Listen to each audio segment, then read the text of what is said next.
అయితే ఇక్కడ చూస్తున్నారు కదా మన చిన్నారెడ్డి సాబయ్యగో రాజేష్ బాబు గారికి అక్కడ సన్మానం చేస్తున్నారు.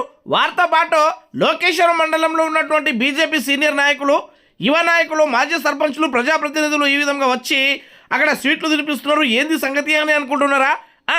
అయితే మన లోకేశ్వరం మండలంలోని రాజేష్ బాబు తాండాకు రాజేష్ బాబు గారి భార్య మన పార్వతి అమ్మగారు రెండోసారిగా ఇక్కడ ఏకగ్రీవంగా ఈ విధంగా అక్కడ సర్పంచ్గా ఎన్నికవడం జరిగిందన్నమాట.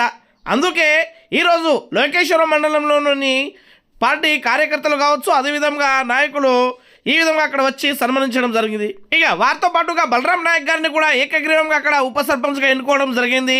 అంతేకాకుండా అక్కడ ఉన్నటువంటి 8 మంది వార్డు సభ్యులను కూడా అక్కడ ఏకగ్రీవంగా ఎన్నుకుంటూ ఈ విధంగా ఎన్నికైనటువంటి పత్రాలను రిటర్నింగ్ ఆఫీసర్ చేతుల మీదుగా సర్పంచ్ క్యాండిడేట్కు, అదేవిధంగా అక్కడ ఉన్నటువంటి ఉప సర్పంచ్ ఆ వార్డు మెంబర్లకు అందజేయడం జరిగింది.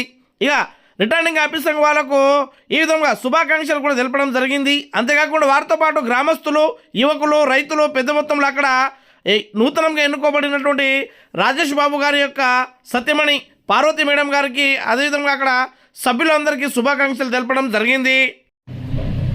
సార్, రాజేష్ బాబు తాండా నుంచి మీకు ఏకగ్రీవంగా ఇప్పుడు సర్పంచ్ పదవి కోసం ఎన్నుకున్నారు కదా, మీరు వాళ్ళ కోసం ఇప్పుడు గత 25 సంవత్సరం నుంచి అన్ని విధాలుగా మంచి పనులు చేస్తూనే వస్తున్నారు. అందుకు గాను ఈ సంవత్సరం కూడా మీకు ఏకగ్రీవంగా ఎన్నుకున్నారు. మీరు వాళ్ళకి ఇచ్చే సందేశము, వాళ్ళకి చేయబోయే పనులు ఏంటి సార్? ఫస్ట్ నరసింహానగర్ తాండా గ్రామ పంచాయతీ సర్పంచ్గా మా భార్య జాదవ్ పార్వతిని ఏకగ్రీవంగా ఎన్నుకున్నందుకు నరసింహానగర్ తాండా గ్రామ పంచాయతీ పరిధిలోని రాజేష్ తాండా, నరసింహానగర్ తాండా, బాలాజీనగర్ తాండా, తర్వాత దుర్గానగర్ తాండా ఓటర్లందరికీ కూడా నేను ధన్యవాదాలు తెలియజేసుకుంటున్నాను.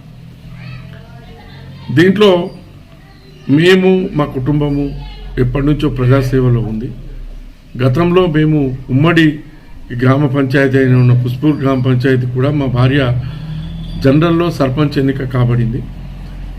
ఇప్పుడు ఈ నరసింహానగర్ గ్రామ పంచాయతీకి పోయినసారి మేము ఏకగ్రీవంగా సర్పంచ్గా ఎన్నుకోబడ్డాం. ఈసారి కూడా ప్రజలు మా మీద నమ్మకం ఉంచి ఏకగ్రీవంగా మమ్మల్ని ఎన్నుకోవడం జరిగింది. మా భాగ్యం. దీని వెనకాల పెద్ద రహస్యం ఏం లేదు. ప్రజలకు ఎల్లప్పుడూ అందుబాటులో ఉండి వాళ్ళకు నచ్చిన విధంగా, వాళ్ళు మెచ్చిన విధంగా వాళ్ళతోని మమేకమై ఉంటే వాళ్ళు ప్రతి రాజకీయ నాయకులను కూడా వాళ్ళు ఆదరిస్తారు. మేము స్థానికంగా ఉంటూ, నాకు హైదరాబాద్లో మా కుటుంబ సభ్యులందరూ కూడా ఉన్నా కూడా నేను నా భార్య ఇద్దరం కూడా ఈ గ్రామ పంచాయతీ పరిధిలో స్థానికంగా ఉంటూ రోజు వాళ్ళతోని జీవితం కొనసాగిస్తూ వాళ్ళ సుఖ దుఃఖాల్లో పాల్గొంటూ ప్రభుత్వం నుంచి రావాల్సిన ప్రతి బెనిఫిట్ కూడా వాళ్ళకు అందించడంలో మేము ముందుంటాం. కాబట్టి మాకు ఈ అవకాశం ఇచ్చారు ప్రజలు. నేను అందరికీ కూడా సర్పంచ్ సోదరులందరికీ కూడా పోటీ చేస్తున్న వాళ్ళకు, ఎన్నుకోబడ్డ వాళ్ళకు అందరికీ కూడా కోరేది ఏంటంటే, మనం ఆ గ్రామ పంచాయతీ పరిధిలో ఉండి వాళ్ళ సుఖ దుఃఖాల్లో పాల్గొంటూ ప్రభుత్వ పథకాలు అందించడంలో ముందుంటే ప్రజలు తప్పకుండా ఆదరిస్తారని చెప్పి నా భావన. అయితే మా సర్పంచ్ హయాంలో ఈ నరసింహానగర్ తాండా గ్రామ పంచాయతీని అభివృద్ధి పథంలో మొదటి వరుసన ఉంచడానికి మేము ప్రయత్నం చేశాం. మురికి కాలువల నిర్మాణం కావచ్చు, రోడ్లు కావచ్చు, పంట పొలాలకు రోడ్లు కావచ్చు, తర్వాత వాళ్ళందరికీ కూడా మరుగుదొడ్లు నిర్మాణం కావచ్చు, వాళ్ళకి పశువుల పాకల నిర్మాణం కావచ్చు, మంచి దేవాలయాల నిర్మాణం కావచ్చు, వాటర్ ట్యాంకుల నిర్మాణం కావచ్చు.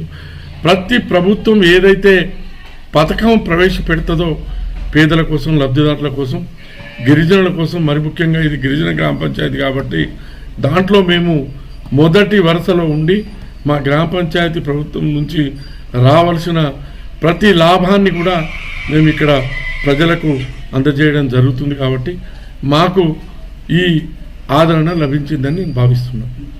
రాబోయే 5 సంవత్సరాల కాలంలో కూడా మాపై నమ్మకం ఉంచి సర్పంచ్గా గెలిపించిన ప్రజలందరి నమ్మకాన్ని వమ్ము చేయకుండా ఈ గ్రామ పంచాయతీని జిల్లాలోనే, రాష్ట్రంలోనే ఒక అగ్రస్థానంలో నిలబెట్టడానికి మా వంతు కృషి చేస్తామని చెప్పి నేను అందరికీ తెలియజేసుకుంటున్నాను.